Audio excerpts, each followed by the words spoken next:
Hello friends, welcome to Codeworm. বন্ধুরা, আমরা যে পিএইচপি অবজেক্ট ওরিয়েন্টেড প্রোগ্রামিংয়ের যে সিরিজটা নিয়ে চলেছি, সেই সিরিজের আজকে আরও একটা নতুন পর্ব। এই পর্বে আপনাকে স্বাগত জানাই। আশা করি গত যে এপিসোডগুলো ছিল সেই এপিসোড থেকে আপনারা নতুন কিছু শিখতে পেরেছেন এবং গত এপিসোড পর্যন্ত আমরা যা যা শিখেছি সেই বিষয়গুলোকে আজকে একটু রিভাইজ করব। আর সেই সঙ্গে আরও নতুন কিছু বিষয় আমরা শিখব। আর আজকের ভিডিওটাই হলো অবজেক্ট রিলেটেড।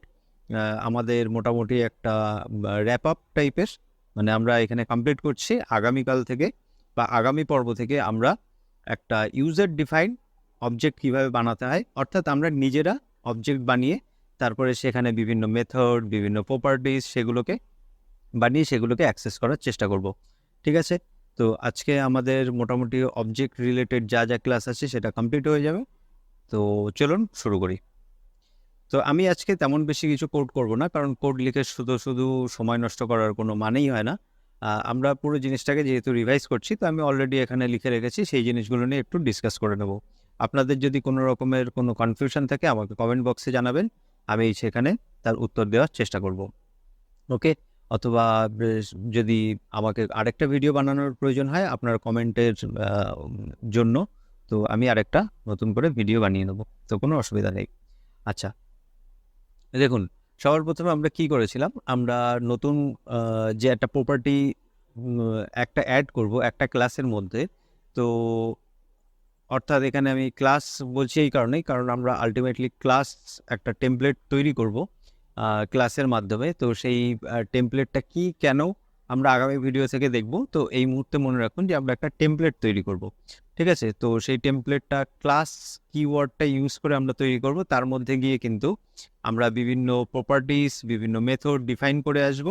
তারপরে গিয়ে আমরা একটা একটা করে নতুন অবজেক্ট তৈরি করব। সেই অবজেক্টটা কি হবে, সেই অবজেক্টটা তৈরি করার জন্য আমাকে একটা ভ্যারিয়েবল নিতে হবে, আর তার ডান দিকে এসে আমাকে নিউ কিওয়ার্ডটা লিখে আমাদের তৈরি করা যে অবজেক্টটা থাকবে, যে ক্লাসটা থাকবে, সেই ক্লাসের নাম আমরা লিখে তারপরে তৈরি করব। কিন্তু এই মুহূর্তে যেহেতু আমরা নিজেদের কোনো অবজেক্ট তৈরি করার জন্য কোনো ক্লাস তৈরি করিনি, অর্থাৎ কোনো টেমপ্লেট বানাইনি, তো পিএইচপির একটা ইনবিল্ড একটা আমরা ক্লাস ইউজ করে আমরা আমাদের যে প্রপার্টিগুলো সেই প্রপার্টিগুলো এর মধ্যে ইনসার্ট করব। ঠিক আছে, তো সেটার জন্য আমরা কি ইউজ করছি, এসটিডি ক্লাস, অর্থাৎ স্ট্যান্ডার্ড ক্লাস। আচ্ছা, এই ভিডিওটায় যদি আপনি প্রথম হয়ে থাকেন তাহলে আমি আপনাকে রিকোয়েস্ট করব, যে রেকমেন্ড করব আমার পূর্ববর্তী যে ভিডিওগুলো আছে সেই ভিডিওগুলো দেখে আসুন, না হলে কিন্তু এটা আপনার বুঝতে অসুবিধা হবে।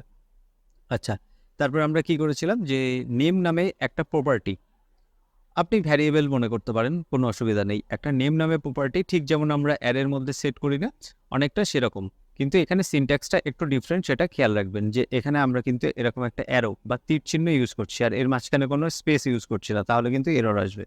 ওকে, তারপরে আমরা একটা একটা করে প্রপার্টি এর মধ্যে, এই ক্লাসের মধ্যে গিয়ে ডাইনামিক্যালি অ্যাড করতে পারি, এরকম অন দ্য ফ্লাই। তো এখানে আমরা দেখতে পাবেন যে আমি এখানে অলরেডি লিখে রেখেছি, এগুলো ডেসক্রিপশন বক্সেও দেওয়া থাকবে, একটা লিঙ্ক আমি দিয়ে দেবো এই পুরো নোটটা, তো আপনারা নিজেদের মতো স্টাডি করে নিতে পারবেন। আর এখানে যে যে কন্টেন্ট লেখা আছে সেগুলো আমি পড়ছি না, আপনারা নিজেরা পড়ে নেবেন, আমি শুধুমাত্র এটাকে ব্যাখ্যা করে দিচ্ছি। ওকে, তো আমরা ডাইনামিক্যালি অন দ্য ফ্লাই আমরা কিন্তু ডেটা এইভাবে পুশ করতে পারি। তো মনে করলাম আগে থেকে আমার নেম এজ এইগুলো সেট করা আছে, নেম জন, এজ 30, তো আমার এখন সিটিটা এর মধ্যে অ্যাড করার প্রয়োজন আছে, তো আমরা এইভাবে সিটিটাকে অ্যাড করে দিতে পারবো। অথবা আমরা যদি মডিফাই করতে চাই তাহলে আমরা এইভাবে মডিফাইও করতে পারবো। আর যদি আমরা এরকম সিটিটাকে দেখতে চাই, অর্থাৎ অ্যাক্সেস করতে চাই, তাহলে আমরা কি করতে পারি, আমরা কিন্তু ডাইরেক্ট ইকো লিখতে পারি। ইকো লিখে এইভাবে কিন্তু আমরা দেখতেও পারি। তো এইগুলো আমরা কি করছি, এইগুলো হলো আমরা সেট করছি। আবারও বলছি, দুটো টার্ম আমি এখন বলবো, খুব ভালোভাবে মন দিয়ে শুনবেন। আমি এগুলোকে কি করছি, সেট করছি। ওকে, আর আমি এখানে এসে কি করছি, আমি এখানে এসে কিন্তু গেট করছি। ওকে, তো আমরা এইভাবে সেট আর গেট ইউজ করব না, মানে এইভাবে আমরা ডিফাইন করব না। ভবিষ্যতে যখন ইউজার ডিফাইন, মানে আমাদের নিজস্ব ক্লাস থাকবে, তখন আমরা কিন্তু গেটার আর সেটার ফাংশন তৈরি করে বা মেথড তৈরি করে ইউজ করব। তো গেটার আর সেটার কি ফাংশন বা মেথড কি আছে সেগুলো আমরা ভবিষ্যতে দেখব। এই মুহূর্তে আপনি মনে রাখুন যে এইভাবে কোনো ভ্যারিয়েবল সেট করতে হয়, আর এইভাবে কোনো ভ্যারিয়েবলকে গেট করা যায়। ওকে, তারপরে সেটা আমরা ইকো করি। বাস, এটা হলো ডাইনামিক্যালি কাজ। এরপরে নেক্সট কি আসছে, আমরা জেসন সিরিয়ালাইজেশন। এটা কি জন্য আমরা ইউজ করছি, আমাদের যদি কোনো একটা অবজেক্টের এই প্রপার্টিগুলোকে জেসন আকারে দেখাতে হয়। জেসন কি একটা কাইন্ড অফ ডেটা টাইপ। এটা কি কাজে লাগে, আমাদের সাধারণত এপিআই থেকে যদি কোনো ডেটা আসে সেটাকে আমাদের কনভার্ট করার প্রয়োজন হয়, অথবা এপিআই এর থ্রু থেকে অ্যাপ্লিকেশন প্রোগ্রামিং ইন্টারফেস, তো একটা ধরুন ডেটা এক্সচেঞ্জ করার প্রয়োজন হলো। আপনার ওয়েবসাইট আছে, ওয়েবসাইটের ডেটাগুলোকে আপনি এখন মোবাইল অ্যাপ বানিয়েছেন, সেখানে গিয়ে আপনি শো করতে চাইছেন। তো আপনার ডেটাবেস একটাই, কিন্তু আপনার দুটো কমপ্লিটলি মানে প্রজেক্ট বলুন আর আপনার প্রোগ্রাম বলুন কমপ্লিটলি আলাদা। আপনার অ্যান্ড্রয়েড প্রজেক্ট আলাদা, বা অ্যাপেলের প্রজেক্ট আপনি মোবাইলে চালাচ্ছেন, সেটা আলাদা জিনিস। আপনি একটা ওয়েবসাইটে এসে একটা ওয়েবসাইট বানিয়েছেন যেটা আপনার ব্রাউজারে চলছে, কম্পিউটারে। তো দুটো ওয়েবসাইট বা অ্যাপ ভিন্ন হলেও তার ডেটা যেগুলো সেগুলো হয়তো আপনার একই আছে। তো সেক্ষেত্রে ডেটাবেস দুটো আলাদা না হয় একটাই ডেটাবেস যদি ইউজ করতে হয়, তো তখন সেক্ষেত্রে আমরা কিন্তু ডেটা এইভাবে জেসনের মাধ্যমে আদান প্রদান করতে থাকি বা করতে পারি, বা এইভাবেই করা হয় সাধারণত। তো সেই জন্য আমরা কি করতে পারি, কোনো অবজেক্টকে, এই যে এখানে আমরা অবজেক্ট লিখে রেখেছি না, কোনো অবজেক্টকে আমরা জেসন এনকোড এই ফাংশনের মাধ্যমে কিন্তু অবজেক্ট বানিয়ে ফেলতে পারি। ওকে, সরি, আমরা জেসন বানিয়ে ফেলতে পারি। তো তারপরে সেটাকে আমরা এরকম স্টোর করে রেখে আমরা যদি এটাকে একো করাই, তাহলে আমরা ব্রাউজারে এসে এরকম একটা কি বলবো, এরকম একটা রেজাল্ট আমরা কিন্তু দেখতে পাবো, একটা রেসপন্স দেখতে পাবো। আচ্ছা, তো গেল আমাদের এটা জেসন সিরিয়ালাইজেশন, যে একটা অবজেক্টকে কিভাবে জেসনে কনভার্ট করতে হয়। নেক্সট কি আছে, অ্যারে থেকে একটা স্ট্যান্ডার্ড ক্লাস, আমাদের একটা অ্যারে তৈরি করা আছে। এখানে কি টাইপের অ্যারে আছে, একটা অ্যাসোসিয়েটিভ অ্যারে আছে। এই অ্যাসোসিয়েটিভ অ্যারেকে আমরা খুব সহজেই টাইপ কাস্টিংয়ের মাধ্যমে, অর্থাৎ এরকম ফার্স্ট ব্র্যাকেট ওপেন ক্লোজ করে ভিতরে অবজেক্ট লিখবো, তার মধ্যে যদি এই অবজেক্টের পরে আমরা এই অ্যাসোসিয়েটিভ অ্যারের নামটা দিয়ে দিই, এই অবজেক্টটা কিন্তু এখন লিটারালি একটা অবজেক্টে পরিণত হয়েছে। মানে এই যে অ্যারের যে ভ্যালুগুলো ছিল না, এই যে এই একটা কি আছে ভ্যালু, এটা কি, এটা ভ্যালু, তো এগুলো এখন আমার অবজেক্টের প্রপার্টিজ আর ভ্যালু হিসাবে পরিণত হয়ে গেছে। আমরা যদি এই অবজেক্টটাকে প্রিন্ট আউট করে দেখি, তাহলে আমরা খুব সহজেই এগুলোকে অবজেক্টের মতন, প্রপার্টির মতো দেখতে পাবো। তো এই গেল আপনার অ্যারে টু কীভাবে স্ট্যান্ডার্ড ক্লাসে কনভার্ট করতে পারি। এটা কিন্তু আমি আগেও একটা ভিডিওতে ইন ডিটেলস ডিসকাস করেছি, সেগুলো অবশ্যই দেখে নেবেন। আজকে জাস্ট রিভিউ দিচ্ছি, আমরা একটা ওভারভিউ দেখে নিচ্ছি যা যা হচ্ছে, বা রিভাইজ যেটাই বলুন।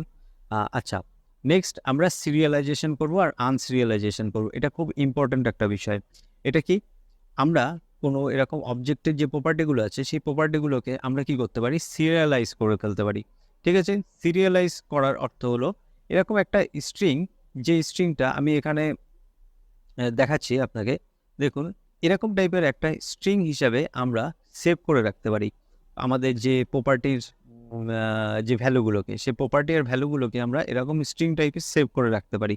এটা কিন্তু হিউম্যান রিডেবল নয়, এটা হিউম্যান রিডেবলের জন্য বানানো হয়নি। এটা শুধুমাত্র প্রোগ্রাম নিজেই এটা পড়ে সেটাকে কিন্তু আপনার ডিকোড করতে পারে। তো এটার কারণ কি সিরিয়ালাইজ করা, কারণ হলো আমরা ডেটা স্টোর করতে পারি বিভিন্নভাবে। তো ডেটা স্টোর হয়তো আমরা ডেটাবেসে সেভ করতে চাই, তো সেই জন্য ডেটাবেসে এইভাবে ডেটা সেভ করা হয়ে থাকে সিরিয়ালাইজ হয়ে। তারপরে ক্যাশিং করার জন্য, ডেটা ক্যাশ করার জন্য, তারপরে ডেটা এক্সচেঞ্জ করার জন্য, একটা প্রোগ্রামিং সঙ্গে আরেকটা প্রোগ্রাম যখন কথা বলবে একে অপরের সঙ্গে, তখন কিন্তু এভাবে ডেটা সেন্ড করা হয়। তো ডেটা সেন্ড করার পরে যে পড়া যাবে এমন নয়, সেটাকে প্রথমে সিরিয়ালাইজ করা হয়, অর্থাৎ এরকম একটা স্ট্রিংয়ে কনভার্ট করে ফেলা হয়, তারপর সেটাকে আবার ডিকোড করে অবজেক্টে কনভার্ট করে ফেলা হয়। তো সেটা কি, এটা হলো আনসিরিয়ালাইজড।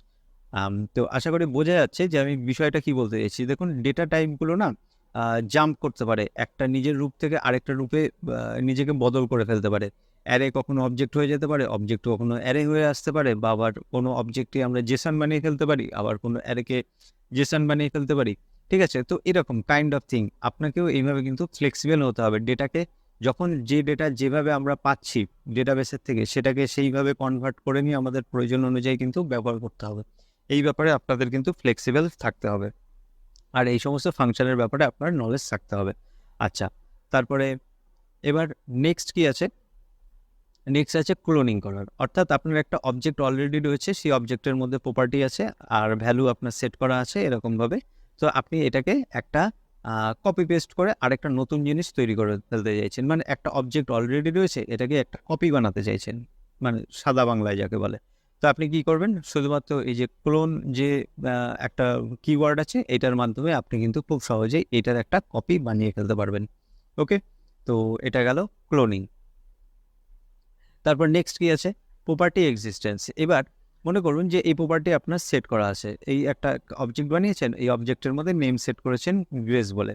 এখন আপনি চেক করে দেখতে চাইছেন যে এই প্রপার্টিটা কি আদৌ আছে কিনা, কারণ সাধারণত এটা ডাইনামিক্যালি অ্যাড হয়ে থাকে, তো এটা অন দ্য ফ্লাই আসতে থাকে। এখন আমি চেক করে দেখতে চাই যে নেম প্রপার্টি যদি থাকে তাহলে আমি সেটা নিয়ে কাজ করব। এখন যদি প্রপার্টি না থাকে তাহলে আমি সেটা নিয়ে কাজ করব না, কারণ আমার তাহলে কিন্তু এরর আসবে যদি এই প্রপার্টিটা না থেকে থাকে। তো আমি এটাকে এখন এইভাবে কিন্তু প্রিন্টও করে দেখতে পারি, exist and the value is, আমরা এইভাবে এটাকে প্রিন্ট করেও কিন্তু দেখতে পারি। যদি এই প্রপার্টিটা সত্যিই থেকে থাকে তো এই প্রপার্টি এক্সিস্ট ফাংশনের মাধ্যমে অবজেক্টটাকে এখানে দেব, আর আমরা যে প্রপার্টিটাকে খোঁজার চেষ্টা করছি, প্রপার্টি বা variable whatever you like আপনি বলতে পারেন, কোনো অসুবিধা নেই, আমরা এটা ইন্টারচেঞ্জেবলি ইউজ হয়ে থাকে। ওকে, অনেক সময় শুনবেন যে ক্লাস আর অবজেক্ট, এই দুটো ওয়ার্ড কিন্তু ইন্টারচেঞ্জেবলি ইউজ হয়ে থাকে, মানে অনেকে ক্লাসকে অবজেক্ট বলে ফেলে, অনেকে অবজেক্টকে ক্লাস বলে ফেলে, তো এটা বড় কোনো ব্যাপার না, কিন্তু একটা বেসিক কনসেপ্ট এটা ক্লিয়ার থাকা উচিত, তারপরে নিজেই আপনি সমস্ত কিছু বুঝে নিতে পারবেন। আর বারবার বলছি, প্রোগ্রামিংয়ের এই যে পার্টটা অবজেক্ট ওরিয়েন্টেড প্রোগ্রামিং, এটা কিন্তু কমপ্লিকেটেড একটা পার্ট, ঠিক আছে, আর এটা ভাস্ট একটা বিষয়। তো আমি চাইছি স্টেপ বাই স্টেপ নিয়ে যেতে, সেই জন্য একই জিনিস হয়তো প্রত্যেকটা ভিডিওতে রিপিট হতে পারে। তো রিপিট হচ্ছে বলে আপনি কিন্তু অ্যাভয়েড করে যেতে পারেন না, কারণ এরপরে যখন আমরা অবজেক্ট ওরিয়েন্টেড প্রোগ্রামিংয়ে নিজেদের ক্লাস বানিয়ে শুরু করব, তখন কিন্তু আপনি পুরো জিনিসটা খেই হারিয়ে ফেলবেন। মানে আপনি অর্ধেক রাস্তায় গিয়ে আপনার মনে হতে পারে যে সব তো গুলিয়ে যাচ্ছে, কিছুই তো বুঝতে পারছি না। কেন বুঝতে পারছেন না? কারণ আপনি এই প্রথম 4-5টা ভিডিও আপনি মিস করে এসেছেন, আপনি অ্যাভয়েড করে গেছেন, আপনি খুব হালকাভাবে নিয়েছেন এই বিষয়গুলোকে, সেই জন্য আপনার প্রবলেম হচ্ছে বুঝতে। আর এই টাইপের ভিডিও আপনি খুঁজে দেখবেন যে হয়তো ইউটিউবে খুব কমই আছে বা প্রায় নেই বললেই চলে। সবাই কিন্তু ডাইরেক্ট ক্লাস দিয়ে অবজেক্ট ওরিয়েন্টেড প্রোগ্রামিং শেখানো শুরু করে দেয়। তো আমি চেয়েছি যে একটু ভিন্নভাবে, একটু গোড়া থেকে, একটু রুট থেকে সবাইকে বোঝানোর জন্য। কারণ আমি যে ধরনের প্রবলেম ফেস করেছি অবজেক্ট ওরিয়েন্টেড প্রোগ্রামিং বোঝার জন্য গত 3-4 বছর ধরে, তো সেটা আমি যখন ওভারকাম করেছি, তারপরে গিয়েই কিন্তু আমি এরকম একটা ডিসিশন নিয়েছি যে না, আমি যেভাবে শিখেছি, যে কষ্টটা ফেস করেছি, যে প্রবলেম ফেস করেছি, সেটা যেন বাকিদেরকে না করতে হয়, তারা যাতে খুব সহজেই বিষয়টা বুঝতে পারে আর খুব সহজেই যাতে শিখে যেতে পারে। তো আমি সেটার একটা ছোট চেষ্টা মাত্র করেছি। তো এবং বাকিটা হলো আপনাদের ওপরে, আমি তো ভিডিও বানিয়েই দিয়ে দিতে পারি, কিন্তু আপনি দেখছেন কিনা, সেটা প্র্যাকটিস করছেন কিনা, এটা সম্পূর্ণ কিন্তু আপনার ওপরে।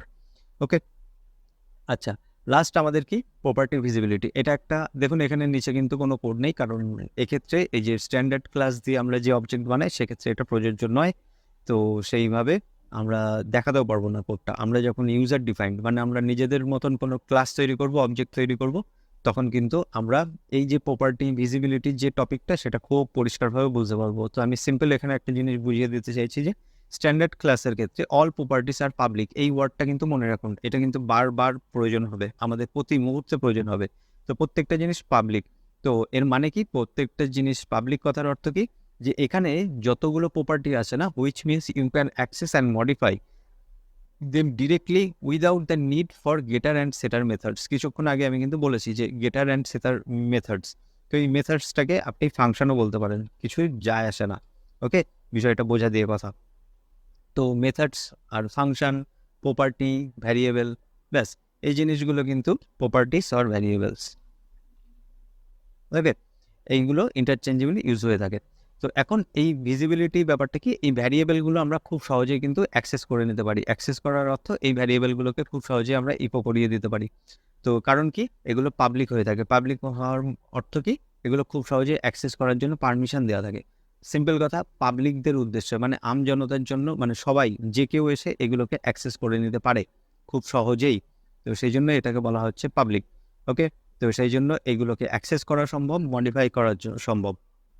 আর এগুলোকে আমাদের কোনো গেটার সেটার মেথডের মাধ্যমে এটা সেটও করা লাগে না, গেটও করা লাগে না। আমরা ডাইরেক্ট কিন্তু এটাকে যদি এখন ইকো করিয়ে দিই, যেমন এখানে আমি ইকো করাচ্ছিলাম, তো এটার মাধ্যমে কিন্তু করা সম্ভব। তো এটাই ছিল আমাদের মোটামুটি অবজেক্টের একটা ওভারভিউ।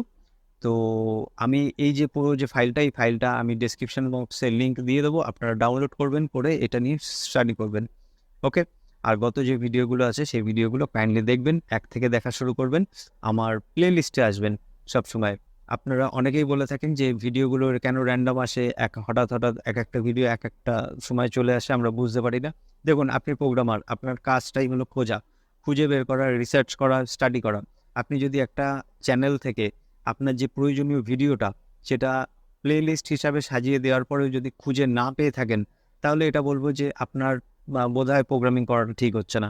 ঠিক আছে, আপনি অন্য কোনো পেশা বেছে নিতে পারেন। কারণ সামান্য একটা প্লে লিস্ট থেকে আপনার প্রয়োজনীয় ভিডিও যদি আপনার খোঁজার মতো সময় না থাকে, খোঁজার মতো ধৈর্য না থাকে, তাহলে সামান্য একটা যদি প্রবলেমে আপনি ফেসে যান, কোথাও একটা যদি এরর আসে, সেটাও আপনি খুঁজবেন না। এটা স্বাভাবিক, কারণ এটা আপনার মেন্টালিটি প্রকাশ করে। তো আমি বলবো যে খোঁজার ধৈর্য রাখতে হবে, রিসার্চ করার জন্য ধৈর্যটা অবশ্যই রাখতে হবে। আর একটা চ্যানেলে যখন কোনো ভিডিও আপলোড হয়ে থাকছে, তো পার্টিকুলারলি কোনো পার্টিকুলার একটা টপিক ধরেই যে পরপর আলোচনা হবে এমন না, কারণ একই সঙ্গে বিভিন্ন টপিকের ওপরে এটা চলতে থাকে। তো সেইভাবেই কিন্তু ভিডিও আপলোড হতে থাকে। তো কাইন্ডলি আবারও আমি বলছি, আমার চ্যানেলে আসুন, চ্যানেলে আসার পরে আপনি সেই ভিডিওগুলো প্লেলিস্ট ওয়াইজ খুঁজে নিন। আমি আপনাকে দেখিয়ে দিচ্ছি। আপনি এরকম কোড ওয়ার্ম লিখে আপনি চলে আসবেন। চলে আসার পরে আমি যখন এটাকে দেখাচ্ছি, দেখুন এই যে কোড ওয়ার্ম চ্যানেলে যখন চলে আসবেন, কোড ওয়ার্ম, ওকে, এই লোগোটাকে খেয়াল রাখুন আর সবকটা বড় হাতে লিখবেন। আর এই প্লে লিস্টে চলে আসুন। প্লে লিস্টে আসার পরে দেখুন এখানে বিভিন্নভাবে কিন্তু আমার বিভিন্ন প্রজেক্টের বা বিভিন্ন সিরিজের প্লে লিস্ট খুব সুন্দরভাবে বানানো আছে, আলাদা আলাদা থাম্বনেল আছে, আর প্রত্যেকটা রিলেটেড ভিডিও একে অপরের সঙ্গে। তো সেই অনুযায়ী কিন্তু থাম্বনেল আছে। আপনারা খুঁজুন, দেখুন, এখান থেকে স্টাডি করার পরপর। তো এইটুকুনি বলে শেষ করছি, আর ভিডিওটা আমি বড় করছি না। আগামী পর্ব থেকে আমরা ডাইরেক্ট আমাদের নিজস্ব ক্লাস তৈরি করব এবং তার উপরে আমরা কাজ শুরু করব। ওকে, ধন্যবাদ।